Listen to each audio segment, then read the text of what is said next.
আপনাদের সকলকে নমস্কার জানাই। আমি শ্রী বিশ্বনাথ চক্রবর্তী, রাজ জ্যোতিষী। আজ আপনাদের যে বিষয়ে আলোচনা করব সেটা হচ্ছে, দেখবেন আপনাদের প্রত্যেকেরই বাড়িতে যাদের প্রাচীর দেওয়া বাড়ি আছে, ঘেরা বাড়ি আছে, তারাও দেখবেন, আর যাদের প্রাচীর খোলা বাড়ি আছে তারাও দেখবেন। দেখবেন হঠাৎ করে একটা কুকুর আপনার বাড়ির সামনে চলে এসছে। সে কালো কুকুরই হোক বা লাল কুকুরই হোক, চলে এসছে। অনেকে দেখবেন কুকুরকে তাড়িয়ে দেয়, ঢিল মারে, লাঠি দিয়ে মারে। আপনারা এটা করবেন না, একদমই করবেন না। আপনার বাড়িতে কুকুর এসছে, তার মানে জানবেন আপনার বাড়িতে অর্থ নিয়ে আসবে।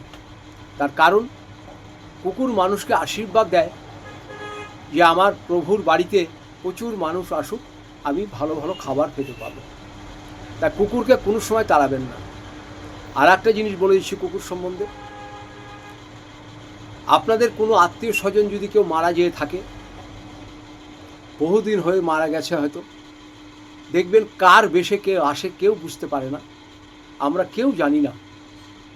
তো সুতরাং আমাদের যেমন প্রাণ আছে, পিপাসা আছে, ক্ষুধা আছে, সেরকম একটা কুকুরের কিন্তু প্রাণ আছে, ক্ষুধা আছে, তৃষ্ণা আছে।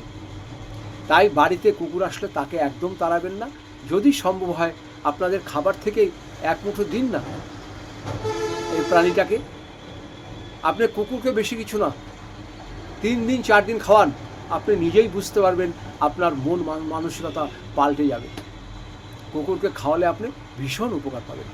করে দেখুন, খুব উপকার পাবেন। আপনার গৃহে সবসময় মঙ্গল হবে, এটাই আমি আপনাকে বলছি।